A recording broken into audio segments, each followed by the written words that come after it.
It's very interesting in light of today's issues on the kneel, taking and I even feel this, that is, and what they said, what I remember, and I was telling my wife about it, I remember most of the calls, most of the responses were kind of like this.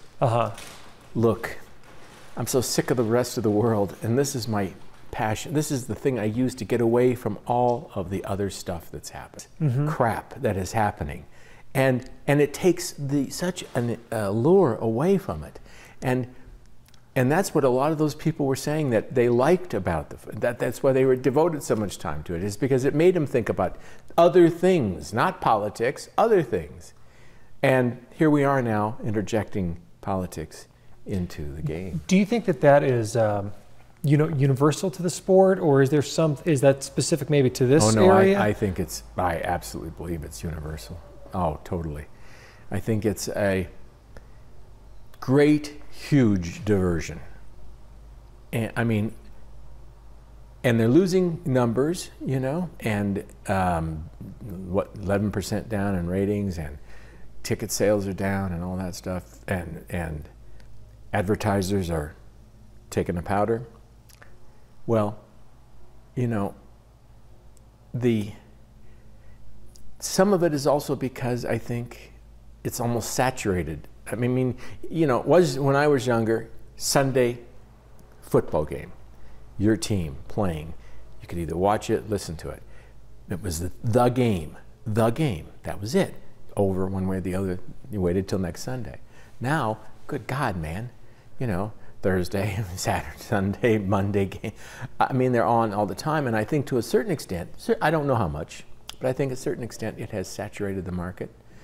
And then the other thing is just, you know, the politics of it. It's, who cares? I mean, I don't want to see it. I don't want to, I tune in for a totally different thing. And then for them to go, it's not about the flag. Really. It's not about the flag. It's not about respect for the country. What the hell is it? Because frankly, if it's something else, then don't do this in front of for the national anthem and for the flag. You know, it's some other reason. Okay, hire a hall and protest all you. Come out an hour before the game and hold something in the middle of the field. I don't care if that's what if it's something else, you know, but. It's of course, most people I think are sane enough, rational enough to go, you're full of crap. It's not against the flag. It's not against. What do you think that the league should do? Do you think the league should do anything? Oh, absolutely. I think that if they make a rule that governs everybody, no owner has to make his own rule. That's the thing. No owner wants to get out there and do this, you know. But if you make a rule for the entire NFL, you know, the players will. I mean, I think baseball has it, if I'm not mistaken.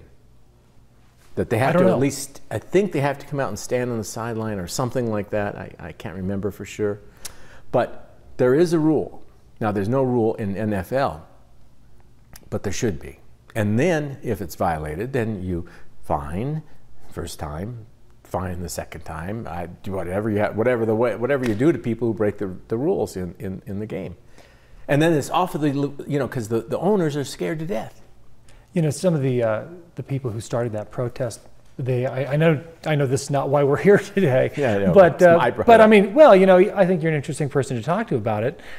Some of the people who start the protest say, if they don't do it, then no one else will listen. No one else will listen to their argument or what their grievance is. I'm telling you that if 20 NFL stars held a press conference, people would hear and people would listen. You don't have to do it this way. There are better ways. And, you know, in America, there are a million ways to do it, to protest, which no one denies them the right to do. But, you know, you also have to understand that in a workplace, you don't have those rights. They don't exist. The right to free speech does not exist in the workplace. It is a government, you know, it exists in terms of the government trying to stop you. But if you came in tomorrow to Channel 4 wearing a Confederate flag sport coat, what do you think would happen to you? Do you think they'd let you go on the air? Come on. No. You are well aware of what would happen. If you didn't get fired, you'd at least get a talking to and go, have you lost your mind? You know, and you're sure as shit not wearing that on the air, right? And you go, what's my free speech? You know, they say, no, you understand, this is the workplace. We make the rules here. And it's got nothing you have no free speech rights in the workplace, and you don't.